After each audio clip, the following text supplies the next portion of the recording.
Hi everybody, I am Renee and welcome to my Kudos Kitchen.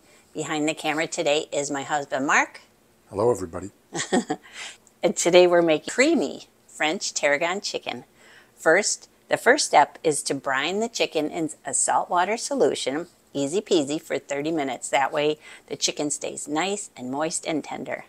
Then you'll see I saute mushrooms and shallots together. Get that going and then remove those from the skillet, add the chicken, brown it up real nice, and then the whole dish gets finished in the oven after the cream sauce is made. So here it is. Looks good, don't you think? Delicious. I wish you could smell it. It smells so, so good.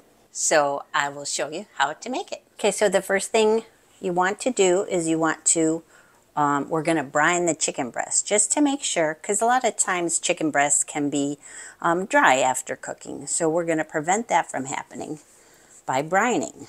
And what I'm doing is I'm taking the chicken out of the package, drying it off just a little bit, patting it on paper towels. Then I'm going to put it in a large bowl. I'll do it with both, of course. Put it in a large bowl. I'm going to cover the chicken with water and then kosher salt, because it's the kosher salt that will make the chicken tender. So I'm going to put in, it sounds like a lot, but it will get drained off, about 2 tablespoons of kosher salt. Can you use just regular tap water? I did actually use regular tap water, but it's filtered tap water. So, I mean, you can use whatever kind of water you like. I think you can also use maybe like a chicken stock if you really wanted to drive home some flavor, but I don't think it's really necessary for brining. And you can also use, if you wanted to, iodized salt. But I always like to use kosher salt. It's my go-to salt for cooking and baking. So there we go. The chicken is in the water, and I'll give it a good swish around. Then we're going to let this sit for about 30 minutes, 30, 45, something like that, and then we'll follow on with the next steps. All right, and while the chicken is marinating, what I'm going to do is I'm going to clean off and chop the Cremini mushrooms. That's what I'm using for this recipe. So I use a damp paper towel and I wipe off the dirt. You can also use a mushroom brush if you have one and if you like to use them. And then I'm going to cut these mushrooms. I'm going to go ahead and use quite a bit because they do cook down considerably. But I'll show you how I go ahead and cut them. I'll cut them into big chunks because I would like there to be hearty chunks of mushroom in the completed dish. So what I like to do is I like to cut off the tip just because I figure that's a little woody and maybe old. And then what I'll do is I'll run the knife through them a couple, 3 times. So like I said, nice hearty chunks of mushrooms. I'm going to go ahead and finish chopping all the mushrooms, and then we'll see you back here in a little bit.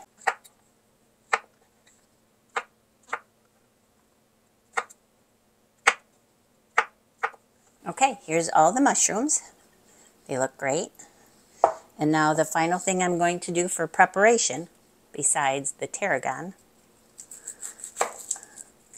is mince up some shallots.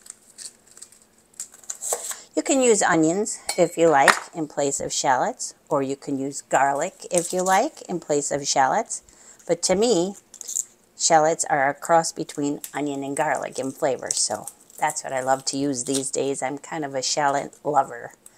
So we're going to mince up roughly 2 tablespoons of shallots. And I know I probably don't do this quite the proper way, but it works for me, and because shallots are already in layers, I don't think it's necessary to do that extra step of slicing through. I just don't find it necessary. Feel free to go ahead and do that if you like.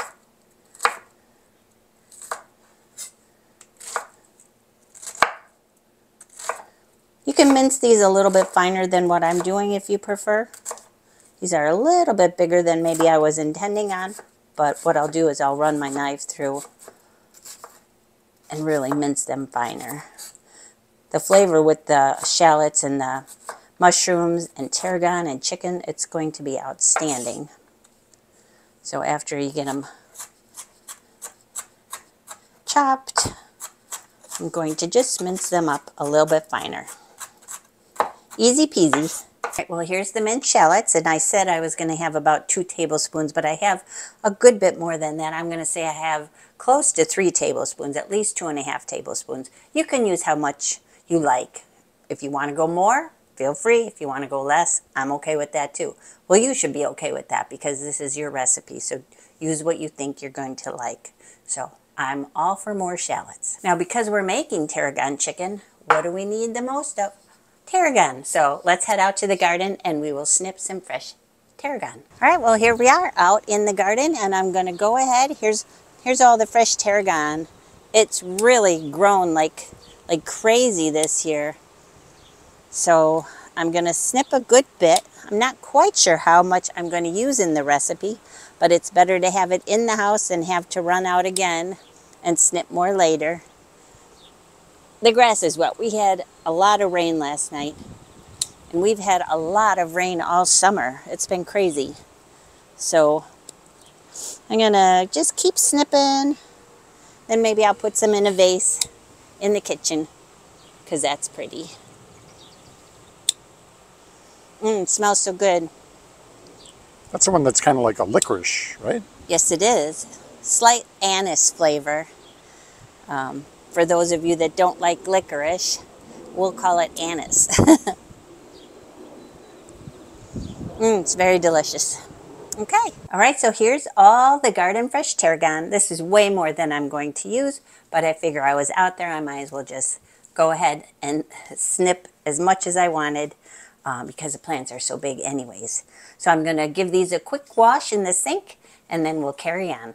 Hope you don't mind, you had a surprise visitor in the background. Not at all. She lives here. All right, so I'm heating up a large skillet over medium-high heat.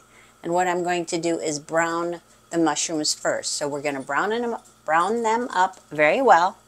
I will season them at the end with salt and pepper.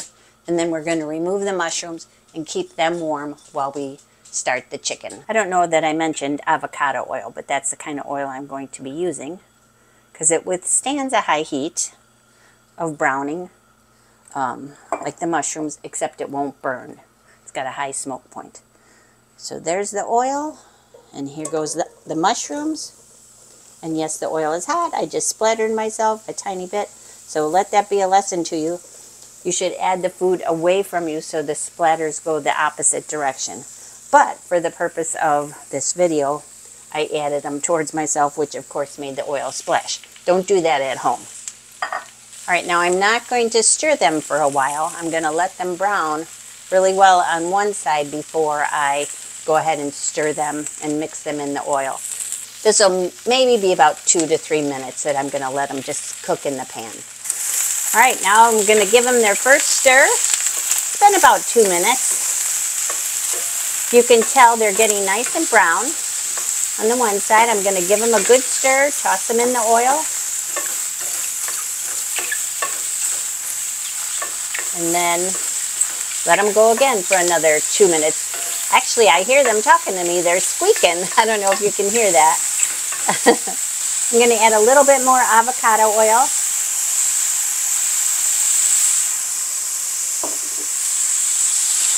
And then break my roux, and I'm going to stir them one more time just to make sure all that oil is soaking into the mushrooms. Now I'm going to add a giant sprig of tarragon. That'll cook into the mushrooms. And now I'm actually going to add those minced shallots. Let them all cook together. Starting to smell good, you guys.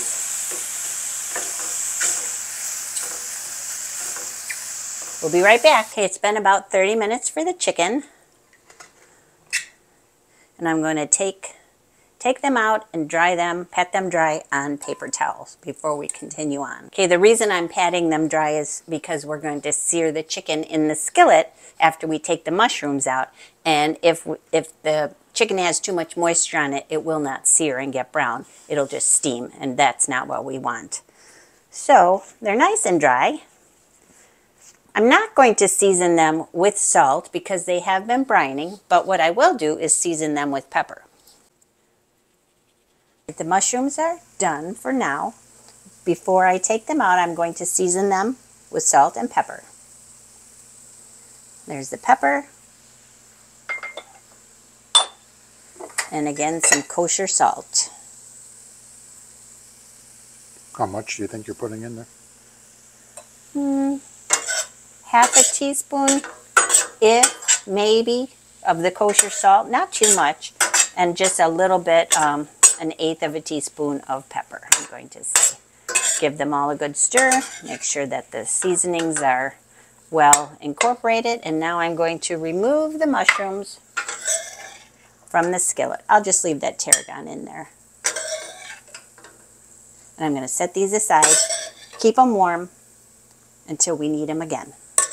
All right, here's the mushrooms and the shallots. We're going to set these aside, keep them warm. I'm preheating my oven to 350 degrees because the chicken's going to start in the skillet to get brown, but then we're going to finish the dish off in the oven. So I will first go ahead and add a bit more avocado oil, tablespoon roughly, into the pan, the hot pan. Again, it's at medium heat. And I will add the chicken breast, seasoned side down. Remember, we just added pepper, seasoned side down into the skillet. And now I'm going to pepper the other side. And just let the pan do its thing and brown the chicken. It'll take about 2 minutes, 3 minutes per side. Again, we're not cooking it through, we're just giving it some color. So we'll be right back. Okay, now that the brining liquid has done its job, we don't need it for anything else. So this will be discarded in the sink. And I'm going to go ahead and chop up some tarragon for the sauce. Okay, here's some of that tarragon that we picked earlier. And it has a woody stem, tarragon does, so we don't want to use the stem at all. But we do want the leaves. So what we do is work backwards and strip the leaves backwards off the stem. I find that's the easiest way to get the fresh leaves off, if you can see what I'm doing there. A few of them you can take off forward facing, but it's easier. And if you get a little bit of the woody stem, so long as it feels like it's fresh and not too thick, it's fine to use. Smells so good. Smells like, again, like anise. A little bit like licorice, but not black licorice. Don't be afraid of that. There we go. And now I'm just going to quickly run my knife through just to release all the flavors. And this is going in the cream sauce after the chicken has browned. And for the cream sauce, the tarragon chicken cream sauce, we're going to be using heavy cream and some chicken stock. And I'm also going to use, I think, a little bit of lemon, fresh lemon juice. So check back in a minute. Okay, now it's time to flip the chicken, and the way you'll know it's ready, that it's nice and seared, is if it's easy to release from the pan. And I'll tell you what, this one is not. So it's saying, I'm not ready yet. Not yet. So we're gonna hold off on flipping. All right, so we're back now, and we're finally turning over the chicken.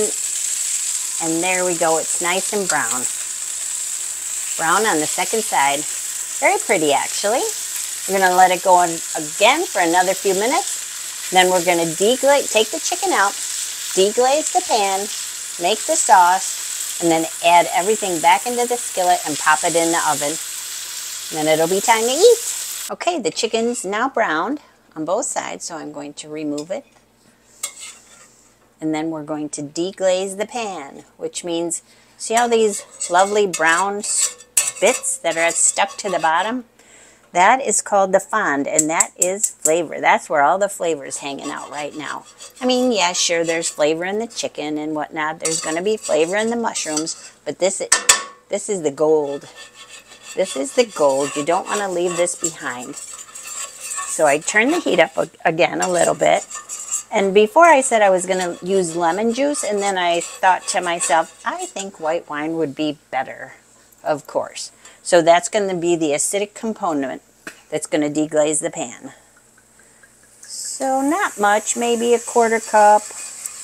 And what you'll see happening is the liquid, as it simmers, makes the fond easier to scrape out. Whoa. And that's what we're going to do, is we're going to scrape all that fond off the bottom of the pan.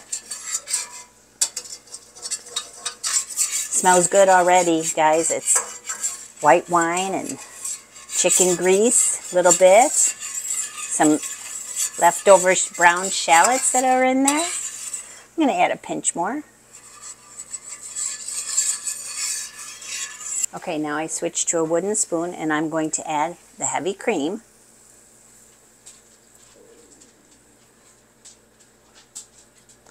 I would say that's roughly a 1/2 cup to 3/4 cup.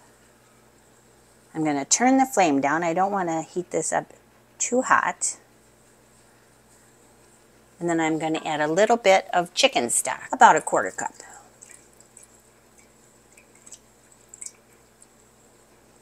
Okay, and now for some additional richness, some butter, about 3 tablespoons. And to the sauce, I'm going to also add a little pinch of black pepper. You can also use white pepper if you wanted, and a little pinch of salt. Give it a stir, let the butter melt. And then we will add the tarragon and the mushrooms. And the chicken will go back into the skillet. So as the sauce cooks, it will thicken slightly. That's a good thing. So now I'm going to add all that prepared tarragon. By the way, I didn't mention, but if you wanted to use dried tarragon instead of fresh, which may be easier for you to find, you use a little bit less, because a dried herb is always more potent and fragrant, because the flavors are concentrated after they dry. So use a little bit less tarragon. I used roughly a tablespoon, maybe a tablespoon and a half of the fresh, chopped fresh. So whatever you choose to use is fine. And now I'm going to add the mushrooms and shallots back into the pan. And then I'll remove that stem later from the tarragon I added to the mushrooms. Let this cook for a minute, and then we will add the chicken breast back into the skillet. So it's been a few minutes. The sauce has started to thicken a little, and now we're going to go ahead and I will add the chicken breast back into the skillet. Can you smell it, Mark? How does it smell? Oh, it smells great. Excellent. Okay, there it is. And now I'm going to just spoon a little of the sauce over the chicken before putting it into the oven. Probably a different spoon would be better for this, but it gets the job done. So again, I've been preheating the oven to 350 degrees. Now the chicken's going to go into the oven, probably for about, not too long, maybe 15 minutes. And then it'll be time to eat. You guys, this chicken is so yummy and flavorful. Thanks for watching. It's time to eat. Get the full printable recipe at kudoskitchenbyrenee.com.